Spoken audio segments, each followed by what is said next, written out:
కొ- కొత్త మెదడు కణాలను పెంచడానికి వ్యాయామాన్ని న్యూరో సైంటిస్ట్ తెలియజేశారు. ఆధునిక నాడీ శాస్త్రం వయోజన మెదడులు కొత్త న్యూరాన్లను పెంచగలవని, ముఖ్యంగా హిప్పోకాంపస్లో జ్ఞాపకశక్తి మరియు అభ్యాసానికి కీలకమైనవని వెల్లడిస్తుంది.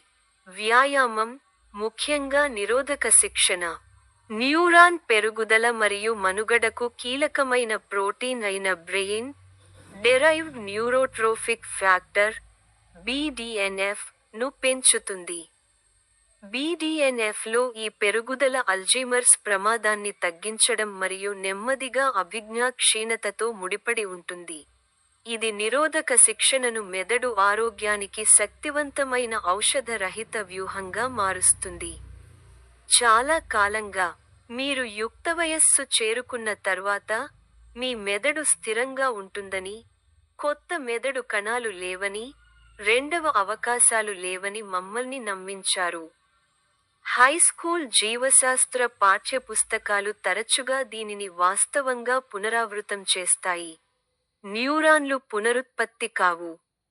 సరే, ఇకపై అలా ఉండదు. Doctor Robert డబ్ల్యూ.బి. లవ్ తరచుగా ఎత్తి చూపినట్లుగా, ఆధునిక నాడీ శాస్త్రం ఆ ఆలోచనను తోసిపుచ్చింది. వాస్తవానికి, అనేక ప్రచురించబడిన పరిశోధనలు వయోజన క్షీరదాలు, మానవులతో సహా, కొన్ని పరిస్థితులలో, కొత్త న్యూరాన్లను పెంచుకోగలవని చూపిస్తున్నాయి.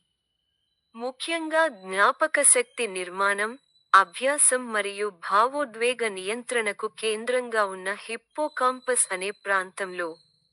ఇది ఎందుకు ముఖ్యం? ఎందుకంటే మనం వయసు పెరిగే కొద్దీ, హిప్పోకాంపస్ వంటి మెదడు ప్రాంతాలలో నాడీకణ నష్టం, సినాప్టిక్ కత్తిరింపు మరియు తగ్గిన ప్లాస్టిసిటీ అభిజ్ఞా క్షీణతకు మరియు అల్జీమర్స్ వ్యాధి వంటి